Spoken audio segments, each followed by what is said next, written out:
Good afternoon, everyone.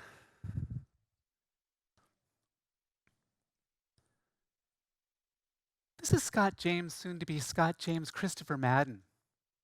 As the firstborn and the only son, the apple that didn't fall too far from the tree, this little fella has a lot of expectations to live up to. His father, James Henry Madden III, was himself the only boy, making this chip off the old block the only one to carry on the Madden name.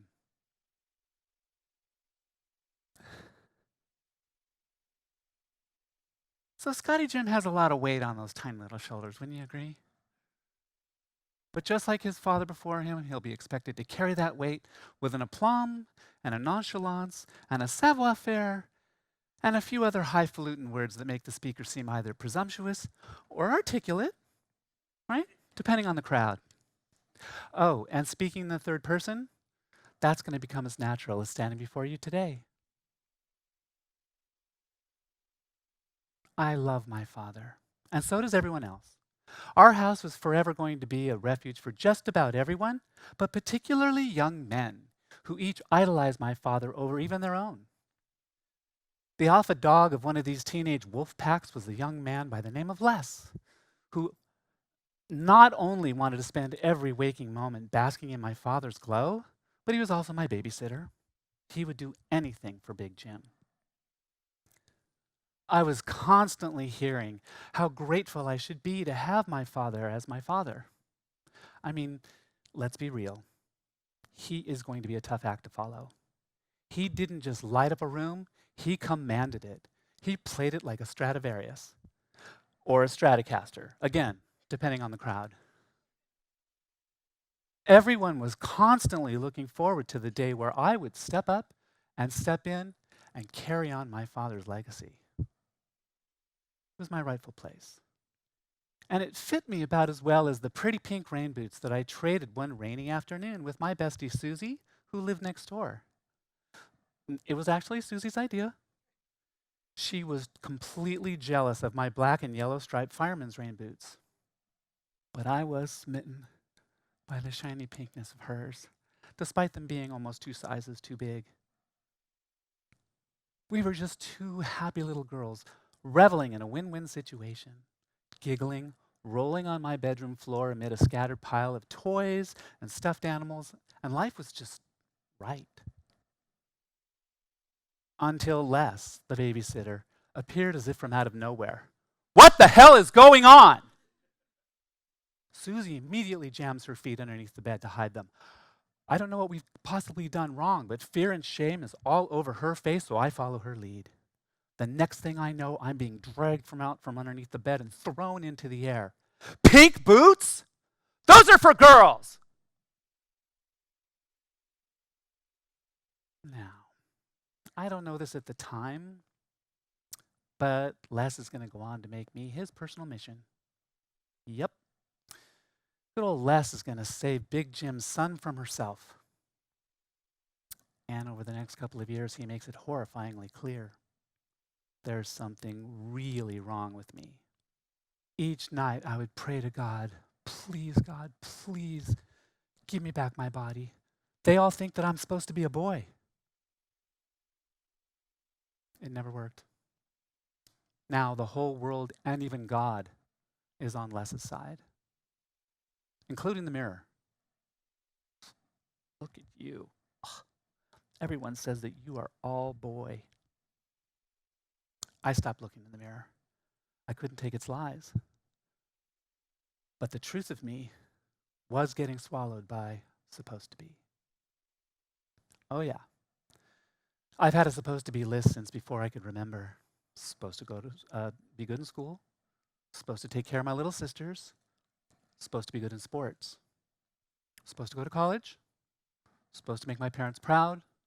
Supposed to fall in love, marry, and carry on the Madden name. But according to Les, I am not supposed to tell anyone that I'm really a girl. I mean, what would my father say? Well, he said plenty. I mean, after all, he was born in Brooklyn. He was a car salesman and a bartender who had served in the Navy and a submarine. He had a saying for everything. When I got too emotional, He would say, if you're going to cry like all the other Mary Janes, go put on a dress. Les is right. Les is right. My father is on his side. So I stopped crying forever. And I threw myself into being that boy that everybody believed me to be. But how? I mean, I have no idea how to think like a boy. They totally mystify me. They like to run in packs. So I started running with the boys. But life in the wolf pack is rough. And I found myself in places no girl ever wants to be, like the time that I'm suddenly the stand-in for what the 13-year-old birthday boy would do to a girl if he suddenly had one right here. All the boys thought it was really funny when my jacket was ripped open, I was thrown up against the tree, the birthday boy's hands pawing at my chest like I'm some sort of rabid dog. Boys' laughter grew even louder when the red-hot flush of shame and embarrassment wouldn't leave my face. And all I could think was, what would my father say? His all-time favorite go-to saying was, lead, follow, or get the hell out of the way. Sure, I mean, the pack likes to follow the leader. If I'm in charge, I call the shots. And that crap never happens to me again. And it was working. So I went all in. Student body president, captain of this group, chairman of that one. The success thingy became my armor.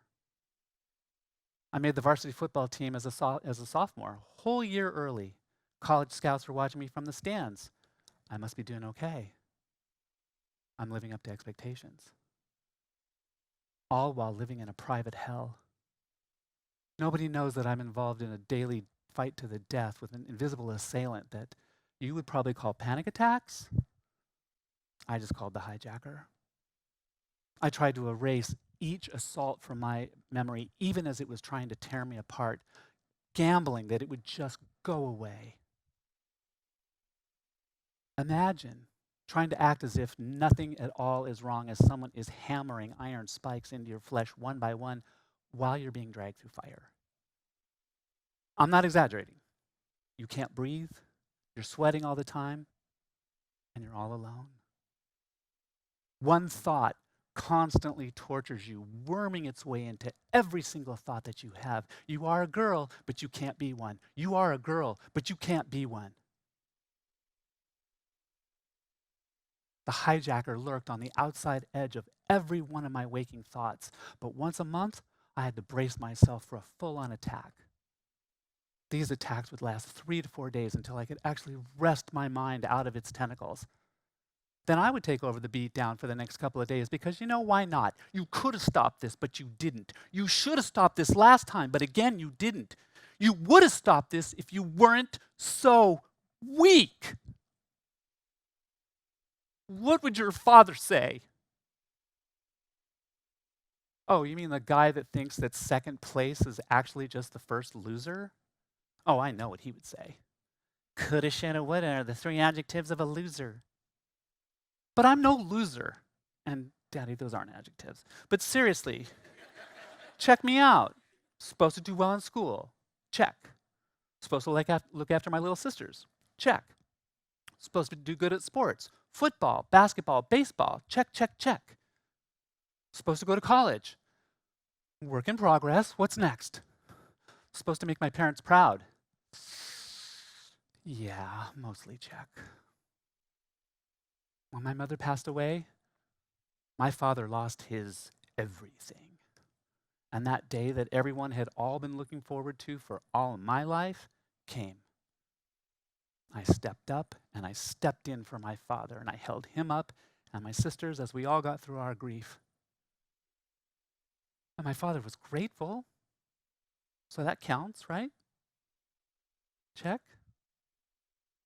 What was the last one? Supposed to fall in love. Yeah, luckily love fell on me, as my father would say, like a ton of bricks.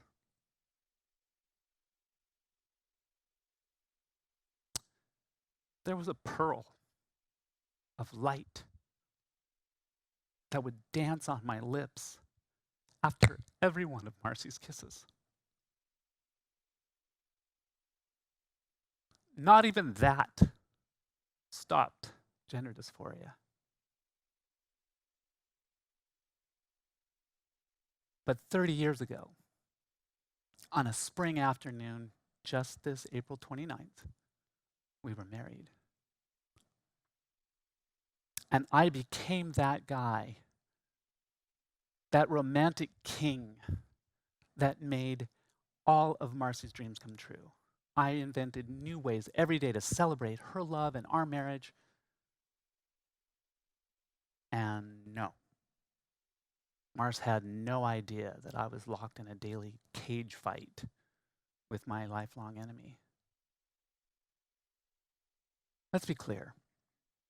Gender dysphoria is the trauma and the destruction that's caused by trying to suppress your identity that manifests itself in real physical pain and suicide. The hijacker that is gender dysphoria is a fire that lights itself of fear and shame and confusion, and it wants to consume you, every last bit of you. It was 2009.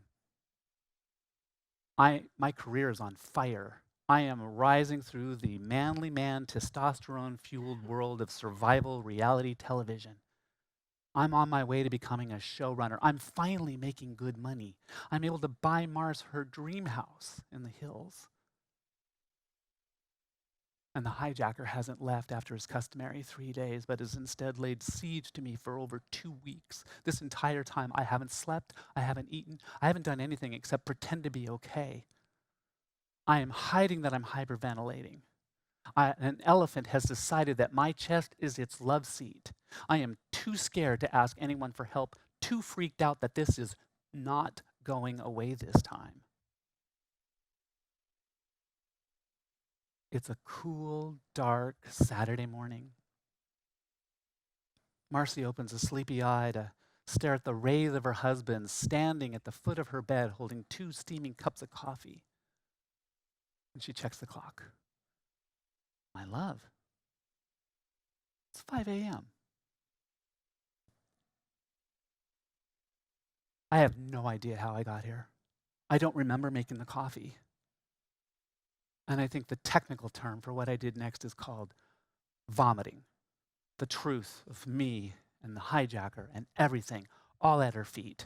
I have never had any intention of ever saying any of this out loud. I am desperately trying to take back every single word as it flies out of my mouth. I was going to take this to my grave, but my heart has seen a crack of daylight in the dungeon walls and it is not stopping. What would my father say? Actually, I would never know. When my father passed away, his position as the patriarch in the family was largely ceremonial. He lived out the last of his days surrounded by his children and his new granddaughter, and he'd said all he was going to say. But if I had to guess, I'm betting he would go with one of his old standbys. Well, you can go up in the saddle or tied across it, Jesse James, but one thing's for sure, you're going riding. So Marcie and I saddled up. 3 months after I came out to Marce, she was diagnosed with ovarian cancer. We put me aside while we got her well. And in that time, we realized the truth of who I was and who she was and who we were, and it was love. And love evolves, and love grows, and love does not run. Spoiler alert, Marce had to do most of the heavy lifting. Her dream marriage was on the line too, and she was not going down without a fight. People said I was selfish, that I had done this to her, but she saw it differently. She saw that I had desperately tried to hang on until the very last moment, preserving her dream marriage. I had been anything but selfish. She realized she wasn't in love with a gender. That's not love. That's called lust. No, she was in love with a soul, a person, me. And no amount of lipstick was going to change that. But now I had some heavy lifting on my own to do. For 20 years, I knew how to live up to her expectations as her husband. I didn't have the first clue of how to be a wife that she would want. I mean, what my father say? He loved to say that the last 4 letters of American is I can. And eventually we did. And just last August, Marcie put a new diamond ring on my finger and made it official. I always knew I was really supposed to be called daughter. I was really supposed to be called sister and aunt and niece. Nothing prepared me for how magical it would be to be called her wife.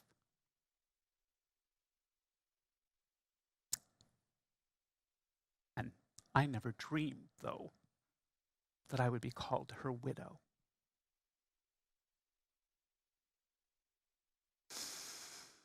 When she left this world, though our love was complete, in no way was it finished. She made me promise that I would continue our legacy of living with light and laughter and love. She said I was just the girl for the job because our journey had taught me some things.